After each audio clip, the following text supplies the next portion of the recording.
बेनी माधव सिंह गौरीपुर गांव के जमींदार और नंबरदार थे। उनके पितामह किसी समय बड़े धन धान्य संपन्न थे।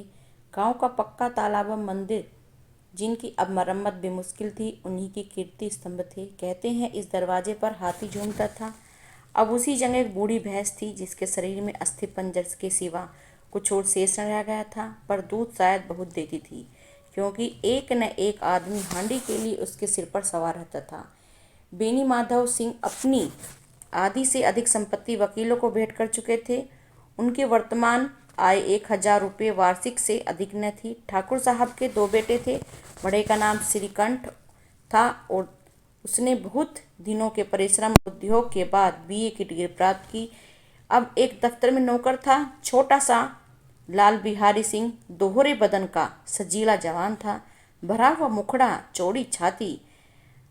भैंस का तो 2 सेर ताजा दूध वह उठकर सवेरे पी जाता था। श्रीकंठ सिंह का दशा बिल्कुल विपरीत थी।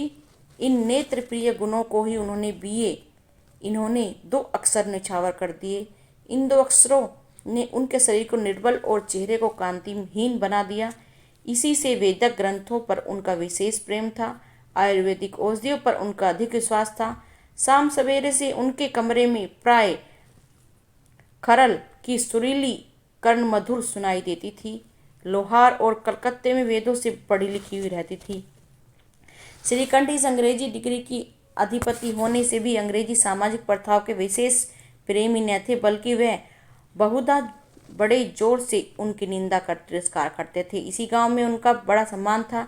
दशहरे के दिनों में वह बड़े उत्साह से रामलीला सम्मिलित होते थे और स्वयं किसी न किसी पात्र का पाठ लेते थे। गौरीपुर में रामलीला के वही जन्मदाता थे। प्राचीन हिंदू सभ्यता का गुणगान उनकी धार्मिकता का प्रधान अंग था। सम्मिलित कुटुंब के तो वे एकमात्र उपासक थे। आजकल स्त्रियों कुटुंब में मिलकर जुलकर रहने की तो अरुचित होती है, उसे वह जाति और देश दोनों के हानिकारक समझते थे। दोनों को हानिकारक समझते थे। यही कारण है कि गांव की ललनाएं उनकी निंदा करती थी। कोई कोई तो उन्हें अपना शत्रु समझने में संकोच न करती। स्वयं उनकी पत्नी को इस विषय में विरोध था। इसलिए नहीं कि उसे अपने ससुर, सास ससुर, देवर या जेठ से घृणा थी, बल्कि उनका विचार था कि यदि कुछ सहने और तरह देने पर भी परिवार के साथ निर्भर न हो सके तो आए दिन की कलह से जीवन नष्ट हो जाता है। उसकी उपेक्षा उत्तम नहीं है। अपनी खिचड़ी अलग पकाई जाए।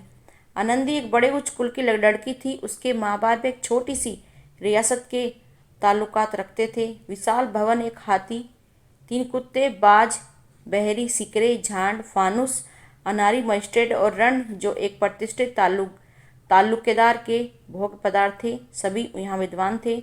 नाम था भूप सिंह। बड़े उदार चित्त और प्रभावशाली पुरुष थे, पर दुर्भाग्य से लड़का एक भी न था। 7 लड़कियां हुई और देव योग से सब की सब जीवित रही। पहली उमंग में तो उन्होंने 3 ब्याह दिल खोल कर किए, पर 15-20 हजार रुपये का कर्ज सिर पर रख लिया। आंखें खुली तो हाथ समेट लिए। आनंदी चौथी लड़की थी। वही अपनी सब बहनों से अधिक रूपवती गुणवती थी। इससे ठाकुर भूप सिंह उसे बहुत प्यार करते थे। सुंदर संतान को कदापि उसके माता पिता भी अधिक चाहते थे। ठाकुर साहब बड़े धर्म संकट में थे कि इसका विवाह कहाँ करें, और न तो यही चाहते थे कि ऋण का बोझ बढ़े और न यही स्वीकार था। अपने को भाग्य समझना पड़ा। एक दिन श्रीकंठ उनके पास किसी चंदे के रुपए मांगने गए। शायद नागरी प्रचार का चंदा था। भूप सिंह उनके स्वभाव पर रीझ गए और धूमधाम श्रीकंठ का विवाह आनंदी के साथ कर दिया। आनंदी अपने नए घर में आई तो यहाँ का रंग ढंग कुछ अलग ही था। जिस टीम टाम की उसे बचपन की आदत पड़ी हुई थी, वहाँ यहाँ एकमात्र नाम नहीं था। हाथी घोड़ा तो कहना ही क्या, कोई सजी हुई सुंदर न जमीन, न फर्श, न दीवार और ना ही कोई सुविधाएं थी।